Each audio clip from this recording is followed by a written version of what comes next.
көрүүчүлөрүнө саламдашабыз. Амансыздарбы биздин кадырман замандаштар? Менин айылым көрсөтүүсүн баштайбыз. Ассаламу алейкум. Биз ошентип тоону аралап Ойтал айыл аймагына келип келдик. Тактап айтканда Алайкы өрөөнү Ойтал айыл аймагына караштуу Ойтал айылы. Бул жерге өзгөчө кызыктуу окуялар менен сонун жолдор менен келип калдык. Тактап айтканда бул тоону ташты аралап таштуу таштак жолдорго бир гана УАЗ унасы гана чыдай алат экен. Жолдо унаабыз бузулуп, кыскасы кызыктуу окуялар абдан көп. Ооба, бизден алыстаңыздар. Тоолуу айыл жеринде жайлоо өзгөчө кымыз, курут, бизди күтүп турган болсо керек. Бизден алыстаңыздар дейбиз. Биз менен бирге болуңуздар. Кеттик эмпердер. Баары алдыда кызыктуу каармандар, өзгөчө жерлер, айылдын кереметин, айылдын меймандос элин алдыңкы сюжетте, алдыңкы көрсөтүүбүздө чагып өтөрөбүз.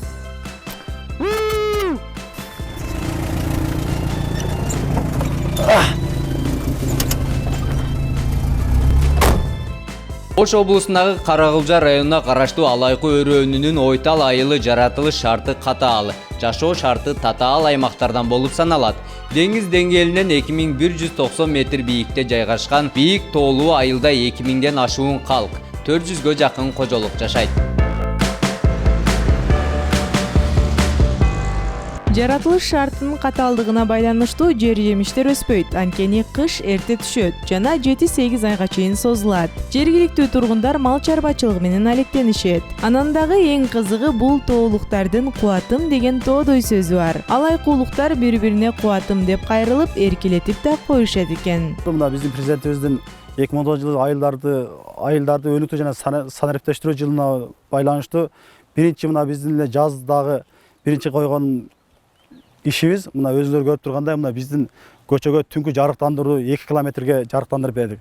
Буну негизинен мына Ойтал элинин өзүнүн сыртта жашаган мигранттары жана ошо Ойтал ичинде жашаган жана Ош бишкекте жашаган жашоочулардын демилгеси менен ушул жарыктандыруу 2 километрге бүттү быйыл жылдын эсебинде. Биздин эң негизги көйгөйүбүз бир гана көйгөйүбүз бар. Өзүңөргө мында көрүп атасыздар, биздин мектептин жанында эч кандай мындай азыркы жаштарды сергек жашоого үндөгө жана азыркы ичкиликтерге жана бир кандайдыр бир баңги заттарга каршы туруш үчүн атайын бизде спорт зал болуш керек эле. Ошону акыркы бир 4-5 жылдан бери бийликтегилерге биз айтып келе жатабыз. Кудай кааласа быйылкы жылы июль айында башталат деген бизге атайын жогору жактан ошондой буйрук келген. Бирок азыр пока башталып калса жакшы болот негизинен.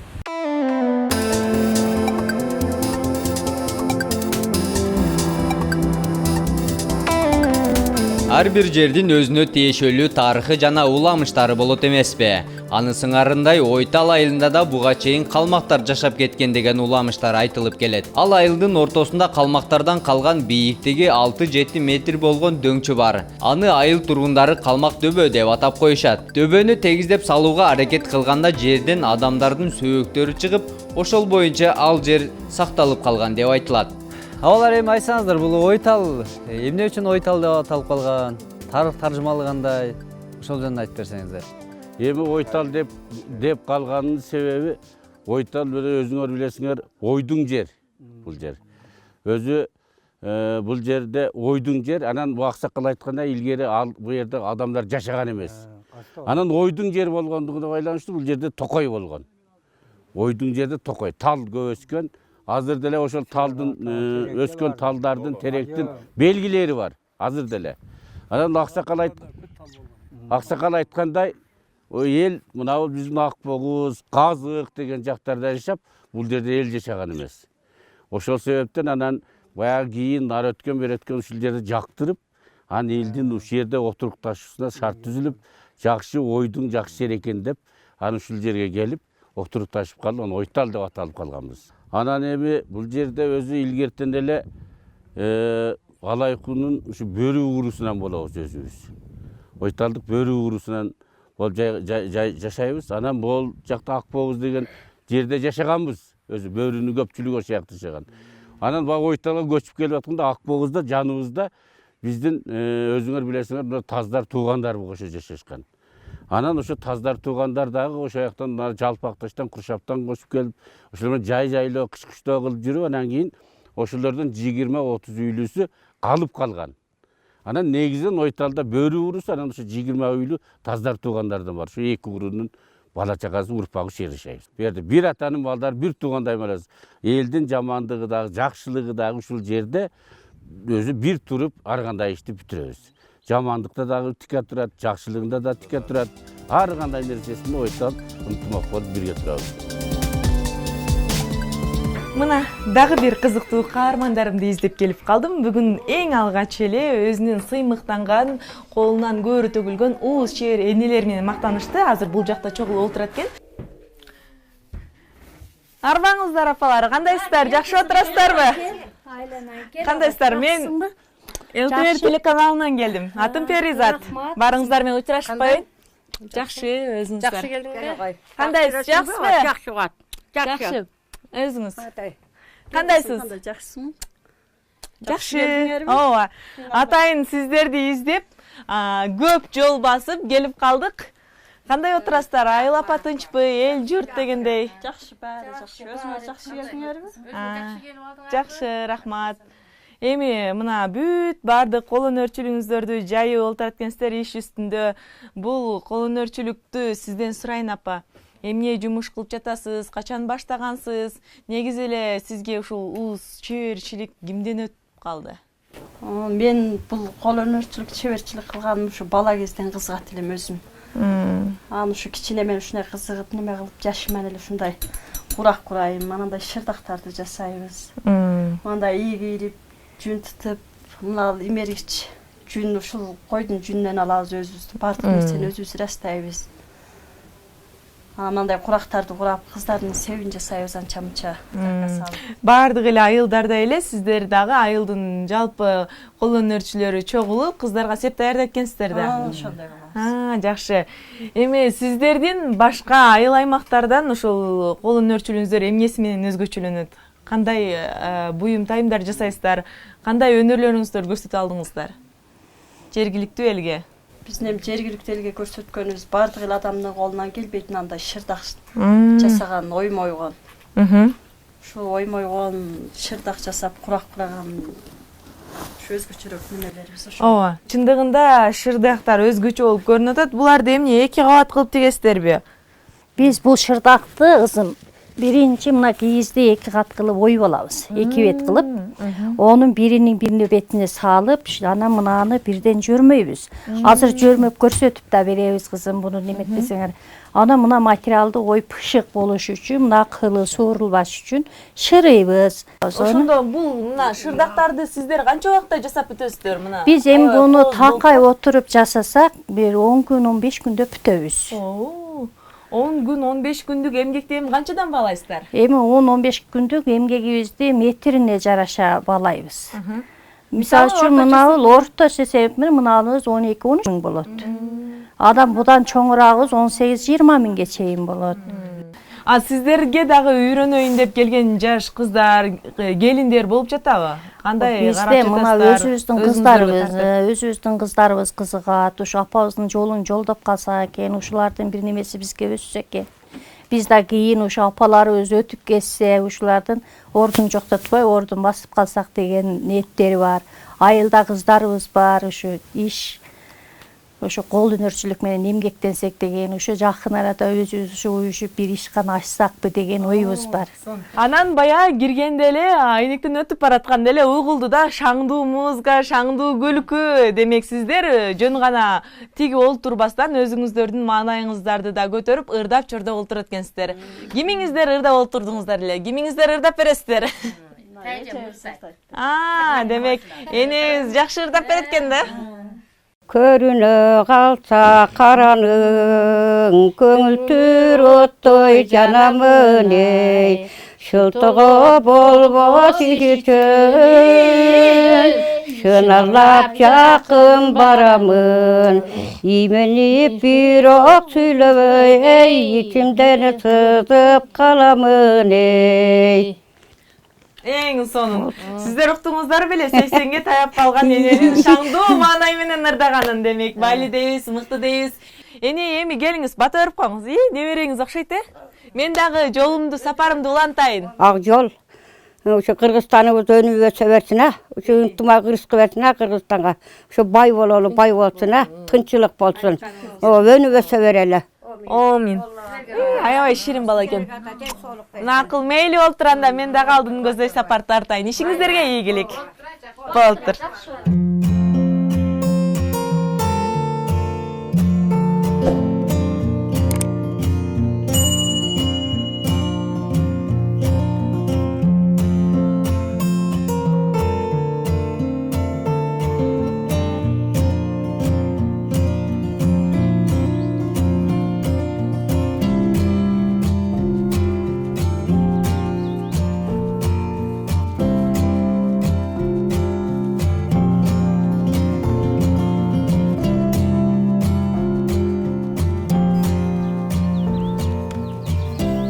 Assalomu alaykum.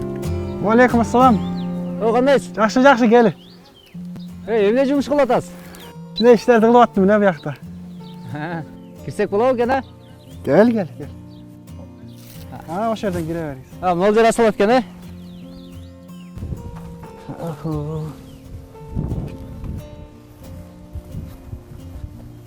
Assalomu alaykum. Va alaykum assalom. Qanday yaxshi? Yaxshimi? Gel. Oho, at jabduqlarini jasab o'taqsiz, a? Ha, kichkina. O'zgacha qamchilarda. Yo'q, jabduqlarni jasab o'tdilar. İşte zakazlar menen. Ha, demek buyurtma tushib turdi. Ha, Bul endi jumush qilib o'tasiz. jugon qamchi qilib o'taman. Buna jumushingiz deymi? Bu jugon. Jugun örüp jasaysizmi? O'rib jasam jugon jag'lari da bu. Mana bir jag'i. Mana bu bir jag'i. Demek ki hech qanday texnikanın jardamisiz эле өзүңүздүн колуңуз менен даярдайт экенсиз, бүт баарыңыз Өз қолым менен. Bir дагы тигилбейт, башка жип иштетилбейт. Только ошо кайыш менен иштейбиз да. Өрүп чыгасыз. Өрүп чыгам. Мага кызык болуп атат да, буну кантип үйрөнүп калдыңыз да? Буну чоң атамдар өрчүлөдү. Чоң атам өргөн. Анан ошодон биз көрүп калганбыз. Үйрөнүп алганбыз. Чоң атаңызды карап олтуруп үйрөнүп калган экенсиз, э? Ушунда канча жашыңыздан бери да жасап келесиз ушуну? Кичинекейим да. 5-6 класстан баштап эле үйрөнгөм да. Азыр мынтип таза абада, Ой, көлөкөдө, эшикте бактын көлөкөсүндө. Кылганча кичине. Эстебиз ага, мынаңыз мага аябай кызык болуп атат. Ушуну бир көргөзүп бербейсизби? Мен да бир өрүп аракет кылып көрбөйүнбү? Мынаны атайын даярдап алгансызбы? Буга өзөктү керебиз да. Эки өзөк кайыштан эки өзөк бул. Мына эки өзөк болот экен ушунда, э? Анан бунусун башка тилебиз жукарак кайыштан. Буну да колго тилип чыгасыз, э? Буну колго тилип чыгам. Кандай кылып өткөрөбүз ошондо? Буну будан алып, мына кайыштын өзөктүн ортосунан алабыз дагы. Анан бу жерден өткөрүп, эки көктү бияка бастырабыз. Бериңизчи, мен бир аракет кылып көрөйүн, э? Ана, о. Тартып, э? Эми бар жагында. Эми бул жактан кетет, э? Бул жактан дагы ошондой өзөктөн өткөрүп. Туура эле кетти дагы, э? Туура. Молодец. Дери эле үйрөнүп алдың го? Эми буну, э? Эми бул жакта. Салмак. Демек, Ошентип өзөккө бастырабыз да. Катуу тартыш керек. Катуу тартып тегиз кылыш керек да. менети күч экен чындыгында. Эстебиз ага, Бул бир жагы да. эстебиз ага үйрөнүп алдым деген менен уяттын күчүнөн эле аракет кылып атам. Бул жагы. Улака, мындай камчылар колдонсо болбойбу? Булар буну жөн эле сувенирге алышат. Жөнөкөй камчыланганга улака болбойт бул. Эмне себептен? Жоготуп ийсе таппай калат.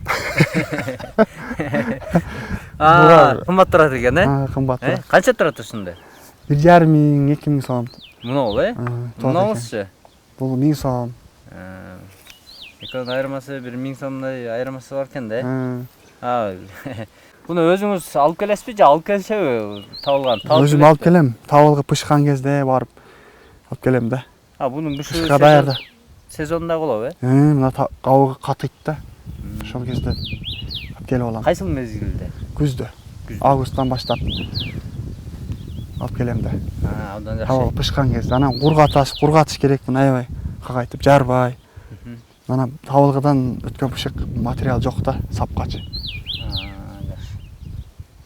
Абдан сонун жумуштарды кылайткенсиз. Ишиңизге ийгилик. Рахмат. Мен дагы барайын эми айылды кыдырып. Рахмат, Айылыңыздарды тап жүрөбүз. Рахмат. Чоң. Мейли, аман болуңуз. Рахмат. Ишиңизди уланта бериңиз. Барайын. Бул жактан түшүп кетерсем болот да, Мындан да. айылга. О. Стандарт. Макул. Макул. Рахмат.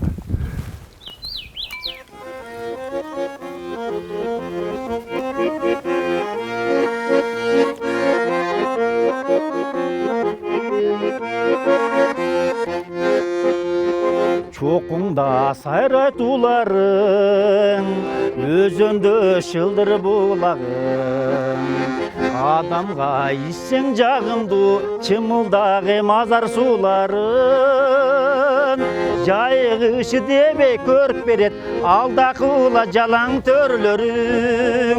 Убақайы көбен тұйықсу, суқтан тата сенің көркөмің.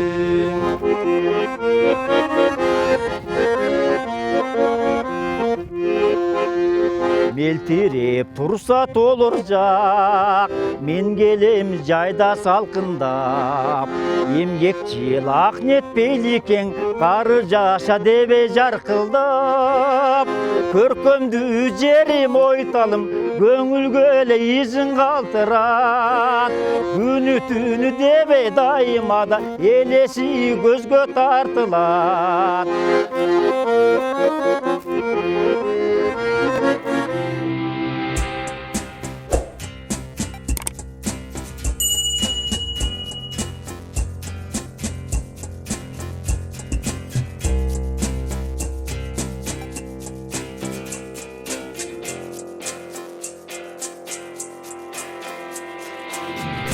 Ошентип Казыбек экөөбүз айылды бир катар кыдырып чыксак, дээрлик көпчүлүгү жайлоолоп кетишиптир. Уй саап, бээ байлап, каймак, кымыз, курут даярдаган элдин жайлоодогу жашоосу кандай өтүп жатыптыр деп кызыгып, биз дагы жайлоого келип калдык. Биз айылдан унаа менен 1 сааттай жүрүп, андан соң мындай дөңгө бир 10-15 мүнөттөй жүрө чыктык.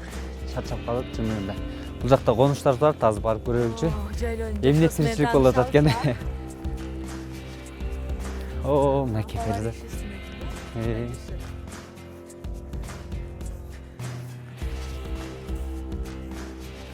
Ассаламу алейкум.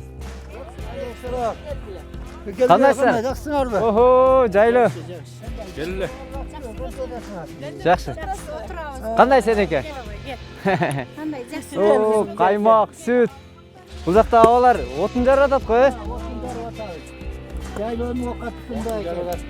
Вакытта калдан алып бара.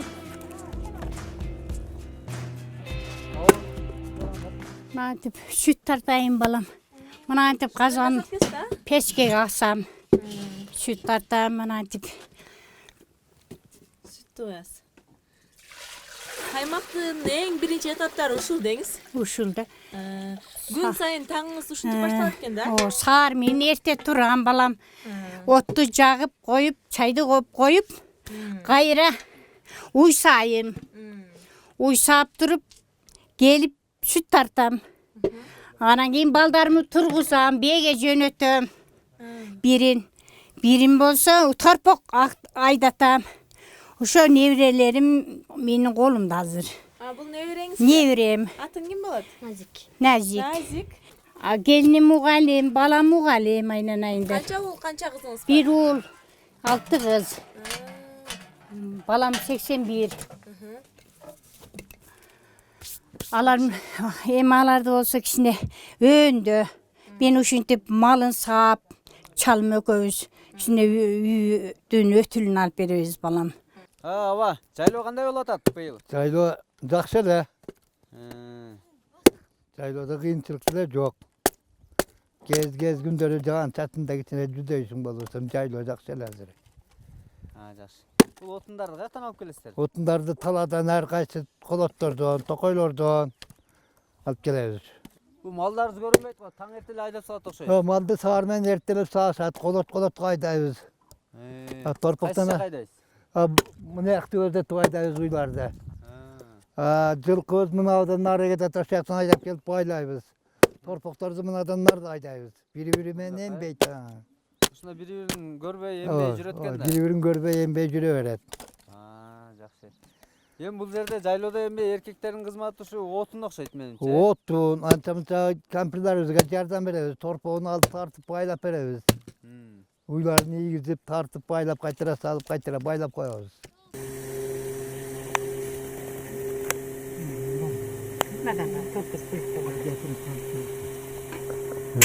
Жакшы.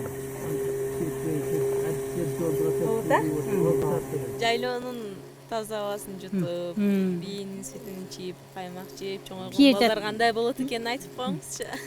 Bir эми экскурсияда, экскурсия. Таза аба, жаңыдан, чанаштан кымыз ичесиң. Келиңиз эне, мен дагы бир тартып көрөйүн эми. Кел ор. Ау. Үйрөтүңүз эми. Бурай бер. Эй, катыгыраак бурай бер. Мына жерин басып коюн, а? Тимеле кой, баспайлы кой. Мен норманы коюп койбодумбу? Чыга берет. Жакшысызбы? Ооба да. Мага жардам берип атты. Мыйман кыз. Ооба. Сиз кургат атасызбы? Оо, сонун го. Келиңиз эне, мен билбейт окшойм. Мага бер. Эне менен жолугам. Үйрөтөм да, үйрөтөм. Бул эжеңиз менен жакшы карым катнашта экенсиз да, кошунаңызбы? Кошунабыз кайта. 13 жыл болду. 13 жыл болду кошуна болгону. Чоң кошуна болгонуңуздаргабы? Бири-бириңиздерден кабар алып турасыздар. Кабар алып турабыз. Ол менин чалым менен о кайным болот. Ака ука болот. Алар ака ука болот бири-бири менен. Бул абабыз болот. Жакын туугандардан экенсиздер да? Жакын тууганбыз. Сиз бээ кармайсызбы же мал кармайсызбы, кандай? Бәрін кырмайбыз. Жандык, мал, жылкы. Жандык дегениз эми кой, эчки да? Кой эчки да. Азырактан. Жакшы. Отун жарып келсеңер, жардамдашып коюн эми ага. Авам 80 жашка чыкты. Отунду өзү алып келет. Жарасыңбы? Балдар келип кол бошто, балдар келип жарып берип коет. Жардам беребиз. Бул жактар дагы кошунады, Бул дагы кошуна. Сиздики кайсы жерде? Ана үй экинчисин берсе. Обама жардам берип турат экенсиздер да? Жардам берип турабыз. Жардам берип турабыз. Отунун кете ташып беребиз. Бөлө сыйлайбыз. Жакшы. Жайлоого машина менен чыгабыз. Анан кийин отун тиргиликти ат менен алып келебиз. Мына ошентип 80ге чыккан аксакалдын ошо отурган жерине келип калдык, жайлоодо. Бир аз обама жардам берип, отун кылышып, суусун ташышып, анча-мынча малдарын карашып коюн деп атам азыр.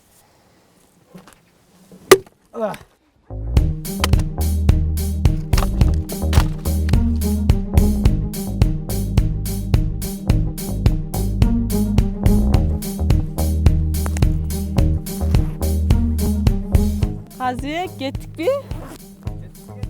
Кеттик анда. Макул мейли, жакшы калыңыздар, а? Рахмат айнап кетейин бер. Ооба, жакшы. Ооба, ушул жакты көрүп келели, а? Макул, болду.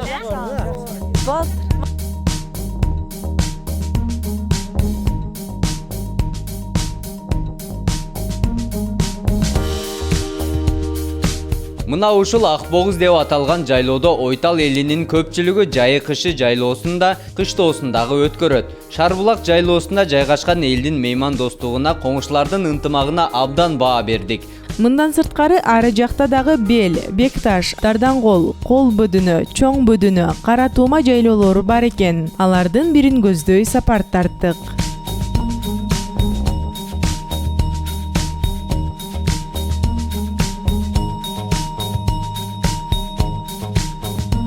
Assalamu alaikum, кандайсыздар? Арбаңыздар, жакшысыздарбы? Кандайсыздар? Калай? Жакшысыздарбы? Жакшысыз, кандайсыз? Жакшысызбы эжеке? Келиңиз. Айлапа, тынч. Жайлоо кандай? Жайыпты. Аябай сонун жерге келип атасыздарбы? Курортта курорт.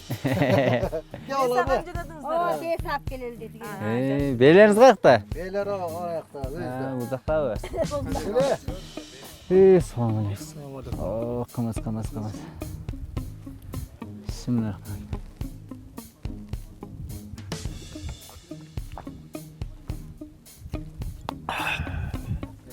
Sağ olun ekan, Berzat.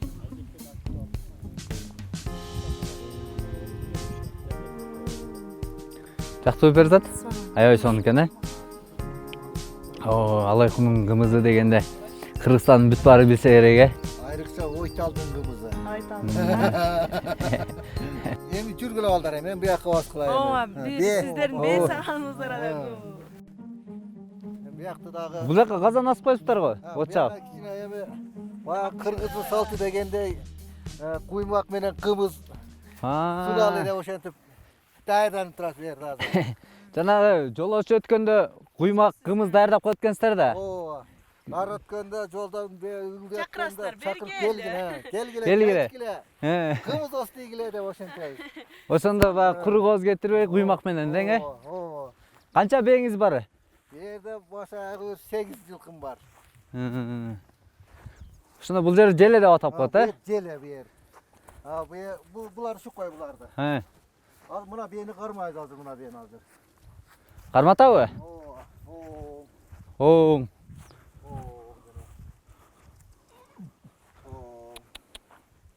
Ana hazır. Bu nerede? Kana çip kana canabı. Çok çip. Bunu butta karma. Karmattım ya. Bunu karmattıram bunu. O şey. Pök taşında. Мындай кылабы? Öt karış yerden. Мындай кылып. Pök kaçayım öt karış. Buna kaçayım. Ушундай, Boldu. Hem beni karmattır hemen. Ana. Bul beni özüm sayına. Ошентиңиз. Bunu özüm sağıp görsetip vereyim sana. Buna ötesin putunu buna yaka bu eme kılıp tizelep anam bir kolunu bir yaktan salıp Teppeyi? bu teppeyi tane buna köpçü buna salıp çatarak verdi tökte attı alam buna tökte tuvalı anan sayayım anan sütü eme kılıp kalana kayra kulunu salıp da sayayım teppeyi çoğuşeler Adır kulun salp eretinde iyi bey kaldı. Kulun salp ergenden iyi it. Anan kayra oturup sayın. Kulun salp eretkemiz de aşağıda. Sizler salp eretkensizler, Kazbek. Buna kulundu çiğe çıkmalam şunu. Oldu, Oo, hem cetelep var salasın. Kazbekti görölçeyim, kulunda kançı saldır etken. Çiğra kaleken. Kırgızdın burası da. Boldu tarta vereme. Bol tarta vereyim. Oo.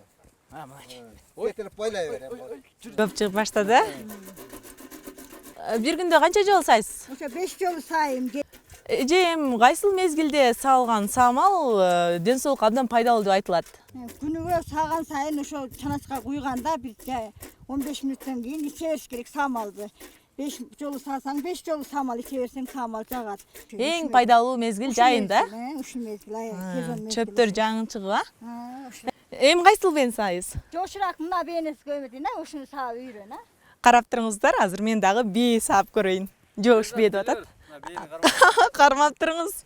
Теппейт, Чочо айтпы экен, Билбейм, саап. Сиз кантип үйрөйт? Кармап турасызбы? Ооба, мына келип неметер.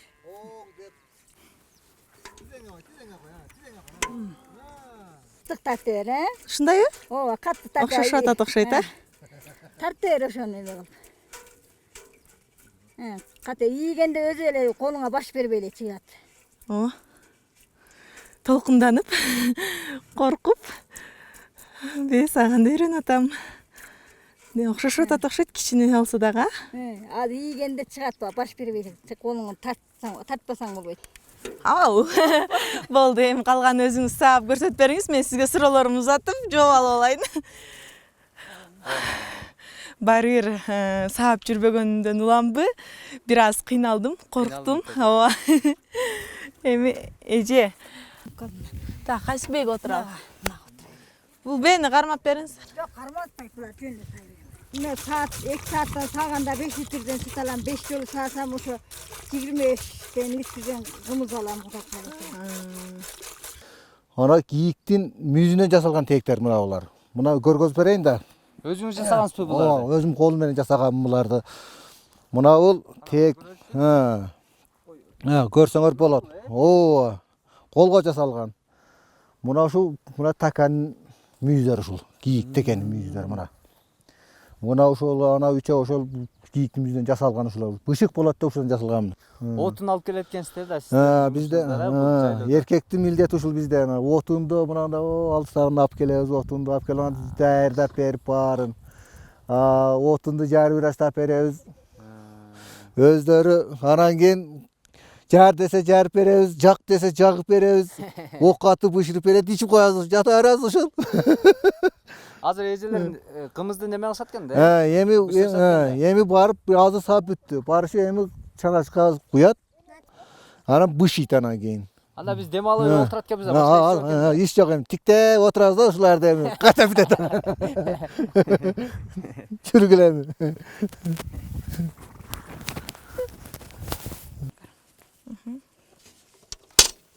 Биринчи сиз кырып алат экенбиз да.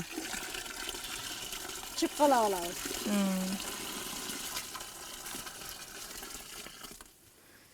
Мына кымыз кантип даярдалат деп билбей жатсаңыз, азыр Туйгун эже экөөбүз көрсөтүп айтып беребиз, Ооба, мына чыпкалап куйгандан кийин пышыйбыз.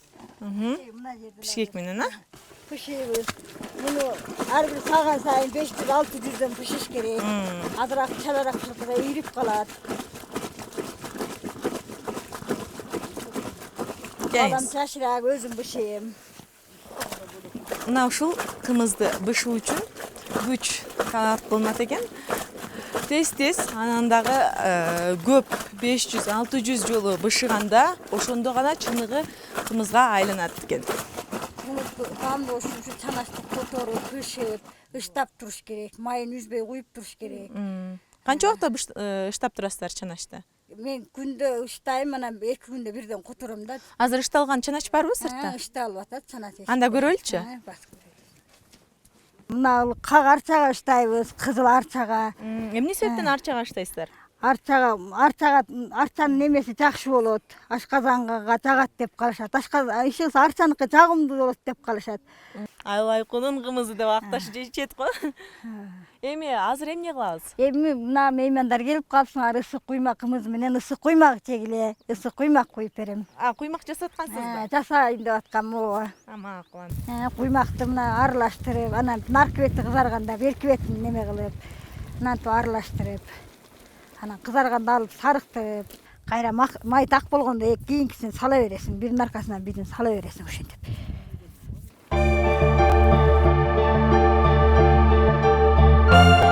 Мен Перизатка айтпастан ат үстүндө жайлоодогу конуштардын жашоо турмушу менен таанышууга жетиштим. Мына ошол учурда бул элдин өзгөчө мейман достугуна таң калдым. Алыс жакындан келген конокту сөзсүз кымыз менен тосуп алмай адаты бар экен. Ошентип кымызга тоюп, Перизатты күтпөстөн ылдый көздөй баса бердим. Мейман отуруп үйдөн ысыгыраак эметти чүп жеп кетпейсиңби? Казы ылдыйга түшүп кетиптир да, мен күтүп атам дейт, тезирээк түш.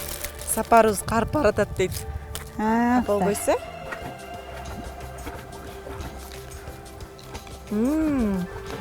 Чындыгында ысык куймак менен жаңы бышылган кымыз ичсең өзгөчө сонун да. Мына сөз жок.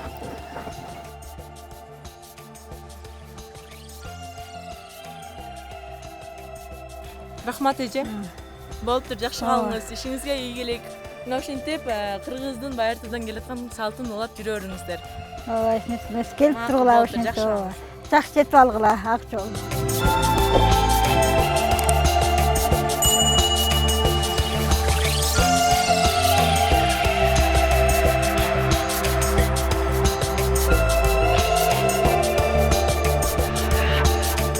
Казык.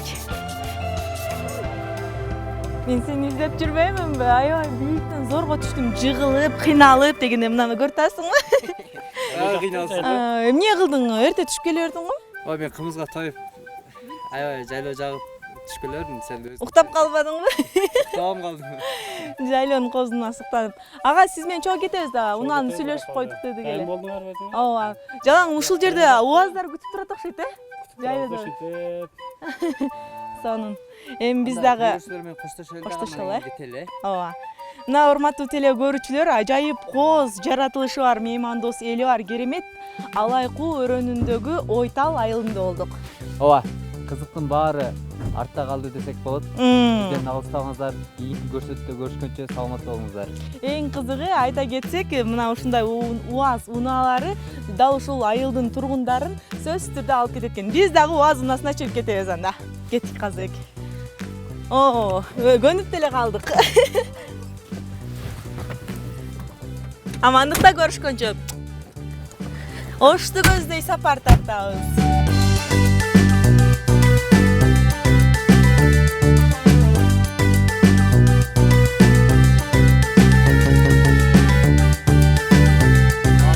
Bizde скрытый камера тартып жатат.